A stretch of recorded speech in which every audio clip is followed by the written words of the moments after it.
حزب اللہ نے لبنانی فوج بھرتی کر لی ہے، نگرانی کے کیمروں میں چھیڑ چھاڑ بھی شروع کر دی ہے۔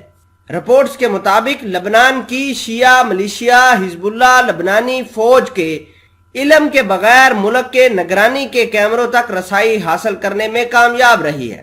وہ اپنے مقاصد کے لیے لبنانی فوجیوں کو بھرتی کر رہی ہے تاکہ اسے سیکیورٹی نظام اور آلات میں دراندازی میں مدد مل سکے۔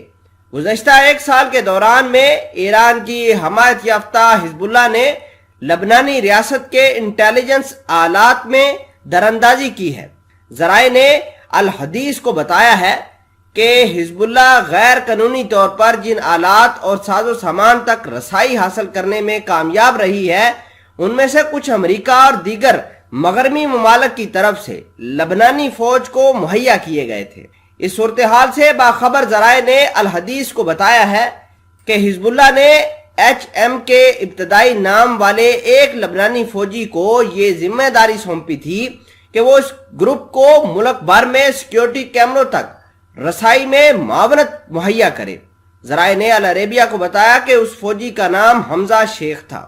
العربیہ سے بات کرتے ہوئے ذرائع نے کہا کہ حزب اللہ کا مقصد لبنانی فوج کو کمزور کرنا ہے، جبکہ مغرب اس کی مالی اناعت اور اسے مضبوط بنانے کا سلسلہ جاری رکھے ہوئے، اور وہ اس بات کو یقینی بنانا چاہتے ہیں کہ فوج ہی ملک میں ہتھیاروں کی واحد مالک ہے۔ ایک مغربی ذرائع نے بتایا ہے کہ حزب اللہ کا یہ ایجنٹ لبنانی فوج کے مزید افسروں کی بھرتی کے لیے کام کر رہا ہے۔ اب تک یہ گروپ لبنانی فضائیہ کے ایک افسر کو بھرتی کرنے میں کامیاب رہا ہے۔ اس کے نام کے ابتدائی حروف اے ہے۔ حزب اللہ سیل نے بیروت کے بین الاقوامی ہوائی اڈے کے ساتھ ساتھ لبنانی بحریہ کے نگران کیمروں تک کامیابی سے رسائی حاصل کر لی ہے۔ ذرائع کا کہنا ہے کہ حزب اللہ کو دونوں کے ڈیٹا رومز تک رسائی حاصل ہو چکی ہے اور یہ سب کچھ لبنانی فوج کے علم کے بغیر ہوا ہے۔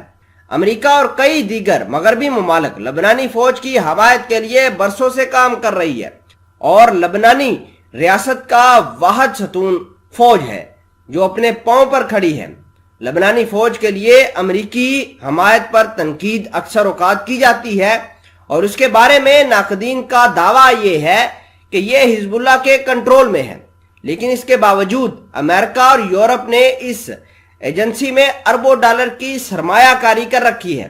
جرمنی نے حال فی الحال میں لبنانی بحریہ کو تربیت دینے کے لیے ایک پروگرام میں نصف ارب ڈالر سے زائد کی سرمایہ کاری کی ہے۔ مغربی ذرائع نے الحدیث کو بتایا کہ مغربی ہتھیاروں اور وسائل کو حزب اللہ کے ہاتھوں میں جانے سے روکنے کا واحد طریقہ یہ ہے کہ آخری استعمال کنندہ کی مانیٹرنگ EUM کے طریقے میں اضافہ کیا جائے اور فوج کے لیے سیکیورٹی نظام نصب کرنے کے ذمہ دار افراد اور کمپنی کی زیادہ محتاط انداز میں جانچ پڑتال کی جائے۔